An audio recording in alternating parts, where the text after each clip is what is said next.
KSRTC bus ಮತ್ತು bike ನಡುವೆ ಸಂಭವಿಸಿದ ಭೀಕರ ರಸ್ತೆ ಅಪಘಾತದಲ್ಲಿ ಬೈಕ್ ಸವಾರ ಮೃತಪಟ್ಟ ಘಟನೆ ಪುಂಜಾಲಕಟ್ಟೆ ಠಾಣಾ ವ್ಯಾಪ್ತಿಯ ಮಡಂತ್ಯಾರು ಎಂಬಲ್ಲಿ ನಡೆದಿದೆ.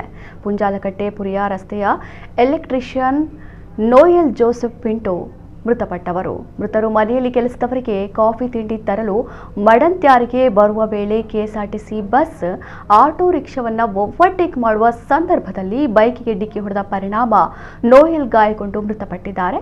ನೋಯಲ್ ಅವರು ವೇಣೂರು ಮೆಸ್ಕಾಂ ಇಲಾಖೆಯಲ್ಲಿ ಕರ್ತವ್ಯ ನಿರ್ವಹಿಸ್ತಾ ಇದ್ರು. ಪ್ರಗತಿಪರ ಕೃಷಿಕರು ಕೂಡ ಆಗಿದ್ದರು.